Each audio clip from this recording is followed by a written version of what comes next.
In this video, I'd like to talk about the tweak and sculpt options inside of the paint room. The tweak and sculpt options down here used to have their own room. Now, as the name suggests here, these tools are only designed for tweaking existing polygons that we're no longer modeling at this stage. We can do this even when we've gone through the painting process and UV process. We can still have these options. But again, these are only small tweaks that we're adding just to help the model along.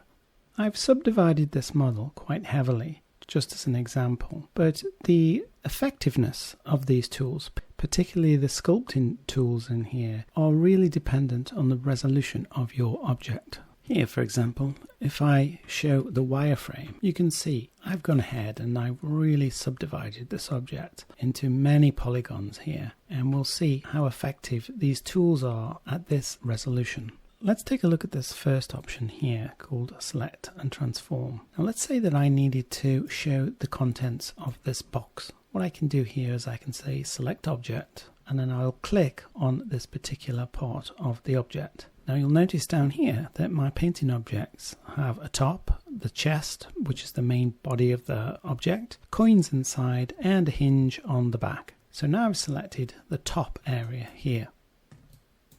With that done, all I'm going to do now is move to this area here where it says Move. Then I get my familiar gizmo where I can now lift the top. So let's say an art director was coming and wanted to see the box opened and all the coins inside. So now I can switch to a rotate tool here, and now I can rotate this around here to show the art director inside the box. Like so. Let's deselect, and now we can see inside that box. We may have different variations of this box where maybe we've got different levels of coins inside. Maybe some of those coins can spill onto the floor here. Let's try that. We'll say Select Objects again, and we'll zoom into some of these coins in here, and I'll start to select some random coins, and I'll move those out of the box and maybe just show a preview of what they would look like maybe if they were on the floor here. Now at any time we can go into the render room and we can render this out. So let's do that. A very quick render to just see how this may look. And we get some shadowing. So this gives us a quick way to just preview the items that we've got. Now this is because we have a painting room and we have a modeling room. These are two separate things, and we need to be able to access these models through these tools here, and this allows us to do that. So let's take another scenario here, and our imaginary art director has now decided that they don't want this box to be opened at the top, but they want it to look as if it's been pried open, maybe with a crowbar or something like this. So we can use a different method to do that. We can use the Select and Transform again, only this time I'm going to go over to Select with Brush. And my brush is selected. If I hit E on the keyboard, I can bring up my brush that I want to use here, and I can start to brush select an area that I want to move. So you can see here that I've started to reveal the polygons that I'm going to be moving. And if I zoom in, you'll see that the fall off of this is going to purple. So we've got these fully selected polys here in white, and then it falls off to a purple color. And this is where these options here come in, where we can smooth this out and increase that fall off range, or we can contract it as well, as in the selection that we make, or expand that out. So with that done and this area selected, again I'm going to go over to the Move tool here, and this is going to be a little bit more local to the area I'm moving, and now I can start to move these ones. Only that's not quite the way that I want to do this, so let's try a different method. So I'm going to just clear that selection, and this time I'm going to go over to the Move tool by itself here.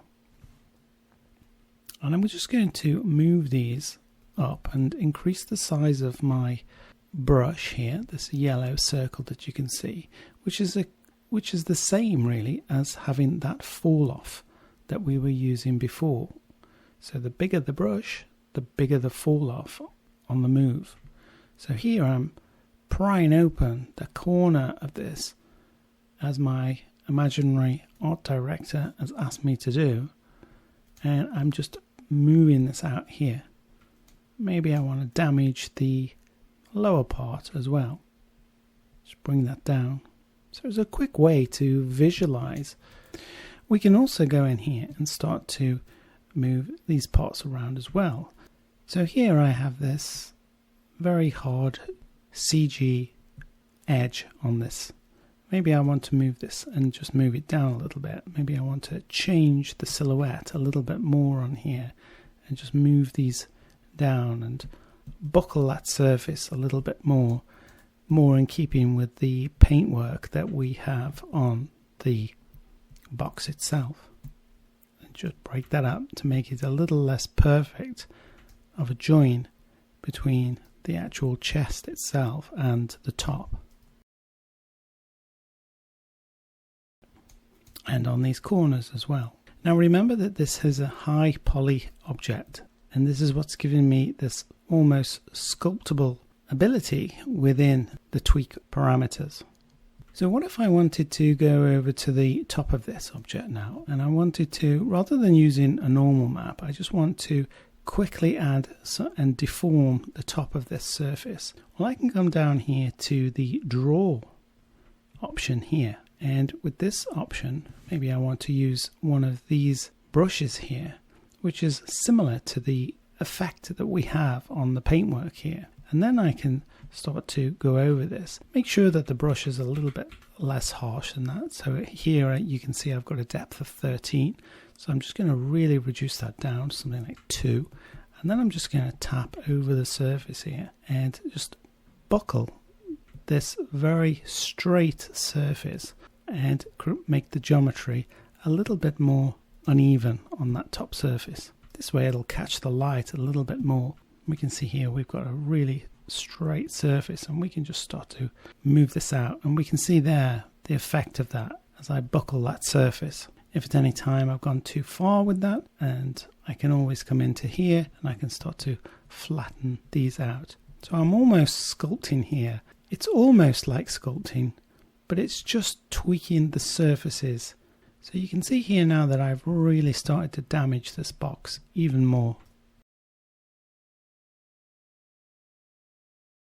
The most important thing here is to keep all the settings on here relatively low so that you're not making large edits on this type of mesh, because they just won't hold up. It's not really meant for large edits such as these ones here. So now all I'll need to do is let's head back over to the render room, and there you can see those edits that I made to the surface. If we zoom in, see if we can catch that light again, and we can see that we've changed that silhouette of that object. So these tools are quite useful just for minor tweaks to surfaces, and if you need to make some adjustments for a preview, they come in really handy. If you like this video, please like and subscribe. It helps the channel. Thanks for watching.